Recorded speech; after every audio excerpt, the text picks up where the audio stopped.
Hello everyone, welcome back to Total Football Talk. So we're going to look at all the latest news coming out of Manchester United, and we are the river that never stops running. Plenty of news and it keeps on coming. We're going to look at what's being said about Gyokeres. We're going to be looking at what's being said about Anthony and Bayer Leverkusen, Marcus Rashford and Barcelona, Omar Berrada and Jason Wilcox, and Jason Wilcox's new position as Manchester United sporting director. What do we all think about that?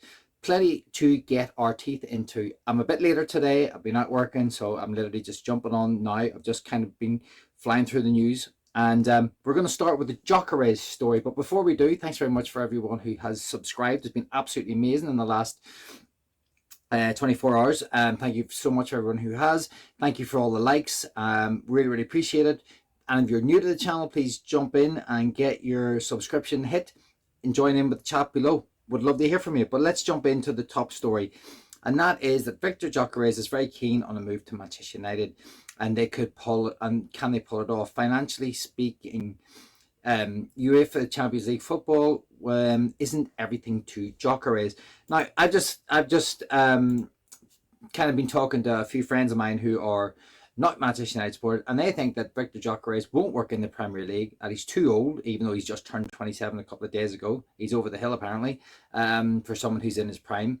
I'm just curious what you good people out there think. Do you think Viktor Gyokeres is the striker that we need right now? If you have Viktor Gyokeres and say Højlund stays, and you've got Chido Obi coming through, is that three layers of strikers that we have at different age levels that could potentially kind of grow? One's already matured, one's in the development but slightly older than Chido, and Chido's kind of fresh out of the blocks. Or is this a poor move by Manchester United? Should Manchester United be looking for a younger striker? You know, Gyokeres has got a very good goal record in the Portuguese league, and as friends of mine have pointed out, rightly so, that it's not quite up there with the other leagues, so I get that. He has done very well in European competition, but you know, for some of them that doesn't count.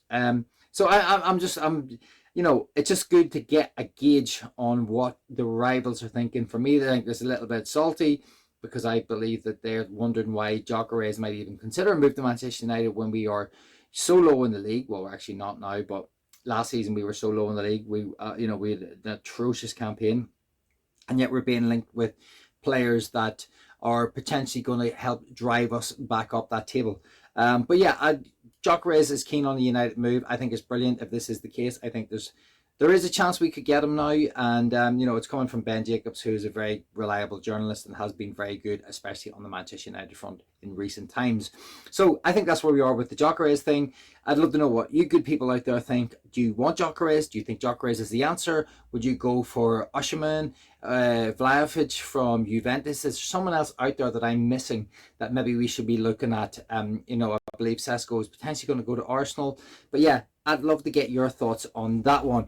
Okay, so we'll move on to what's being said about Marcus Rashford, and it's Barcelona won't go anywhere close to the asking price for Luis Diaz at 85 million. Marcus Rashford is thus more realistic, but still not guaranteed, as it depends on other priority positions. So we know that Manchester United have a long-standing, Barcelona have a long-standing interest with Marcus Rashford. Marcus Rashford's price, okay, his wages are high, but his price is actually not, you know, it's maybe feasible in and around the £40 million mark. 85 million for Luis Diaz. I appreciate that they think that maybe that's too high. Has Luis Diaz done enough to kind of warrant that kind of price tag? I don't think so.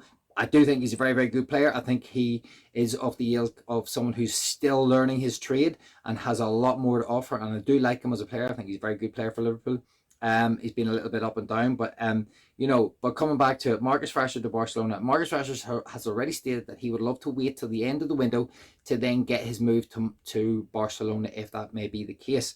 So this has got potential, but we still need to sell Marcus Rashford. We need them. We need the wages off the books, and the £40 million profit will be split. So I think we'll walk away with 20 million, and I think that's vital right now, especially considering that we're looking for Gyokeres. I think the quicker this deal gets done, the better. But you know, obviously we've got to get deals done to get Gyokeres in, or whoever it is our striker to be, and probably maybe also to make sure that we have the money to pay for Mbeumo, which is maybe going to take a little bit longer than planned. And we'll move on to the Mbeumo one now, and that is that Brentford have They want Manchester United to start at £70 million. What do you think? Do you think Mbeumo's worth £70 million, or do you think that Manchester United should be looking at bringing that price down, because they've gone in with the 45 million plus 5 million or plus 10 million for add-ons, which I think was an okay starting point of view, but I did believe that Brentford would want more, and they would obviously push for more, so that's what they're going to want to do. They're going to want more, and I think that we're going to have to try and negotiate that price down, because there's no way we're going to pay 70 million, I don't believe, and his wages are still going to come in at about 200k a week. So I do believe that we need to make sure that we drive that price tag down, and that is on the board, and that is on Wilcox, and that so these guys have a lot of work to do to try and make this work. And this is the next thing that's up, and this is where Bayer Leverkusen are monitoring Anthony. He's also on the list, but at this stage he's nothing more than that. Leverkusen boss Erik ten Hag, who was Manchester United's previous boss, was in charge of Manchester United when Anthony joined for 80 million. Now, I don't think that Manchester United are going to get 80 million for Anthony. I think if we got around 40 million, we'd be doing very well. As long as we can make some money from him and we can get him off the books, I think that's really, really important. But yeah, so that's where we are with the Anthony deal. And here comes one of my wingers, Ronan, coming in to help me out now. Okay, we're going to look at what is being said about. So Omar Berrada and Jason Wilcox are deep in invested in the Ineos project, and are in constant contact with Ruben Amorim. They're not the sort of executives who will keep their distance.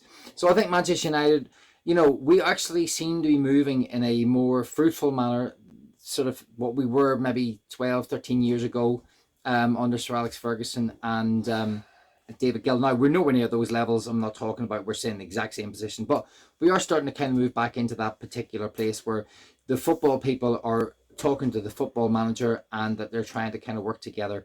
And hopefully that bears fruit going forward, because we really needed that.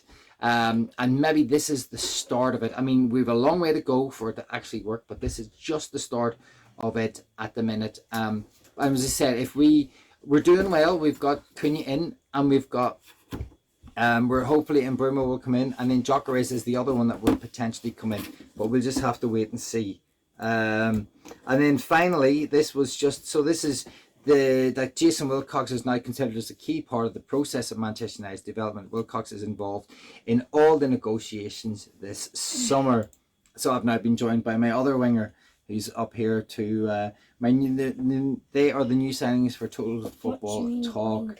So yeah, okay. So Jason Wilcox is obviously now the new sporting director. He's been kind of moved up a level. He's got more responsibility, so it's now on him to help bring in the right players. So he's going to have eyes on him. He's going to be in a position where he needs to make more right decisions than he will make wrong. Ronan, please leave that, please.